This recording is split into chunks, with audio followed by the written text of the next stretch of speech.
Hello there, I'm Bigalius, and they've done it. The gameplay reveal trailer for Black Ops 7 just dropped. I just watched it, and gameplay. I use the term very tenuously, very tentatively. Not sure about that. This is a 2-minute 20 trailer, and of which I would say less than 10 seconds, all told, probably, I think, is actually gameplay in this trailer. I don't know how they get away with it. If it was anyone else, any other developer, any other whatever company, there's no way they would have called this a gameplay reveal. They would have called it like a cinematic story trailer, but for some reason they called it this. I just don't get it. I don't understand. Doesn't make any sense to me. However, the trailer itself, I can't deny it. I thought it was alright. I actually thought it was okay. Like it was kind of cool. Maybe too good. I think it was a little too good, to be honest with you, given that it's only been a year since Black Ops 6 and this is Black Ops 7. I think this trailer is writing a few checks that it may not be able to cash. It's very cinematic, very dramatic, and yeah, I just can't see it being as grandiose as this trailer would make out, with as much like thick story involved and as many interesting environments as they're sort of showing off in this trailer. If it really has only been the same period of time from Modern Warfare 2 to Modern Warfare 3, I just can't see it, and I think that this trailer is writing a lot of checks that it won't be able to cash. But all in all, I did think it was a pretty cool trailer. To be honest with you, it was a pretty cool trailer. I didn't expect the guy from Heroes, Menendez of all people, is back. Very excited about that. I loved Menendez in Black Ops 2. Probably the best villain in Call of Duty history, up there with Makarov and Menendez, I would say would be the two. So it's great to see him back, although it does kind of feel like, oh, do you remember that guy? And the time frame, 2035, is not long after Black Ops 2, so it does feel as though they're really trying to sort of pull at the nostalgia in terms of this one. And it really does feel that way. I mean, a lot of the weapons, feel very Black Ops 2.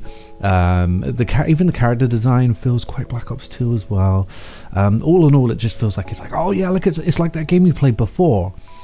Except, and I can't wrap my head around it. It's bugging me. It's annoying me so much. Yes, we see jump packs and boost packs and a little bit of wall running. Why? I just don't get it. I said this in a previous video, but why are we just repeating ourselves? I guess I'm doing that now, but we're just going to repeat what we're doing over and over and over again. I mean, also alongside the fact that Menendez is back, and this is another story about the lineage of Mason, which we've already been through. We've been through the lineage of Mason. We did Black Ops 1, which was Mason. And then we had Black Ops 2, where it was like, oh, this is the son of Mason. It's Alex Mason. Whoever, Mason's son. And now it's like, oh, they're trying to live up to the name of Mason. That's all right, okay, dude, I get it, and I think it's cool. It's kind of cool, retreading that stuff, and it's going to feel nostalgic, and that's great. But alongside all of these abilities and stuff like that, it just feels like we're just not moving anywhere, and that's really disappointing to me. I hope there's not too much of an emphasis on it. I mean, I know one of them was a grappling hook, and we had that in Black Ops 6 anyway, so that's okay. I actually really enjoyed Black Ops 6's campaign. And I will say a lot of the stuff that we're seeing here feels very Black Ops 6 adjacent, which I am happy about. I hope that this is basically just leftover stuff from the Black Ops 6 campaign, repurposed to fit this new story. I think that will be quite good. And like I said, a lot of the cinematic storytelling feels very, very Black Ops 6. You've got these big blown out set pieces and gases and all of these sci-fi concepts and stuff like that, which we had a lot of in Black Ops 6. So that's kind of cool. But again, I'm just not sure if they'll be able to cash that check unless it was a check that they started writing, a fair time ago. And I will say one thing that worries me about this, and I don't know if anyone else picked up on this. I don't know how accurate this is going to be. This is just my assumption. This is what I think. But they kept cutting to these title sections telling us where we were, telling us the locations. I thought it was very odd. I remember sort of zeroing in on that and thinking, why are we why are we telling people where we are in a trailer? That seems odd to me.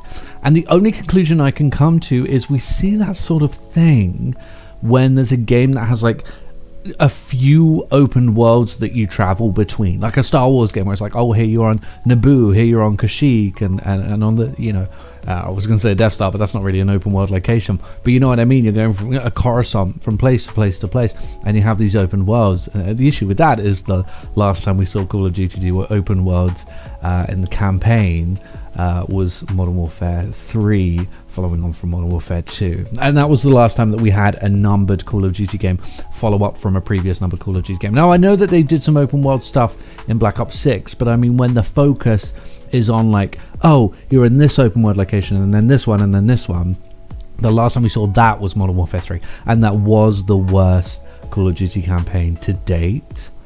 And I worry that if we're getting these titles, it's like, oh, here's the section where you're in here, and I hope we don't get that again. I really hope we don't get those sections again in Black Ops 7. I really wouldn't pass it. Of all the developers in the world, well, all of the franchises in the world, I think Call of Duty are the only people who could make a mistake as big as that again. And so, you know, it does kind of worry me a little bit. All in all, I don't know. I'm not optimistic, and I'm not pessimistic. I think the trailer was actually fairly good, and I think if they can cash in on the game that we're seeing, I think the story could be cool, the game could be atmospheric. I'm still going to have issue with like jump packs and jetpacks, all that nonsense, and I'm not as big a fan of like shooting robots. I forgot to mention that you shoot robots in this, not people. Not a fan of that. That whole era, I just don't get I don't get it. No one liked that, you know. When I was a kid, tangent, but when I was a kid, when I was like 6, I told my parents that I like playing with Action Man, and I'm not really a fan of Barbie. So do you know what they did? They didn't buy me Barbie. They didn't buy me a Barbie, and they bought me Action Man. Because apparently I prefer playing with men, and that made me straight. So yeah, that's and it did. But that's the thing. If we keep telling you, you know, we don't want this stuff, then why do you keep... I don't know. It just bugs the hell out of me. It really does bug the hell out of me. And I'm not a fan of shooting robots. I don't think it feels as tangible. And yeah.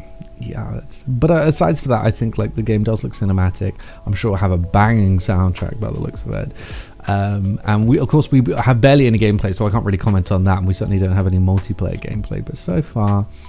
I just don't know. It feels like this trailer is not going to be indicative of the game that we get. Like, I can almost guarantee that. But anyway, let me know your thoughts, and I'll see everyone later.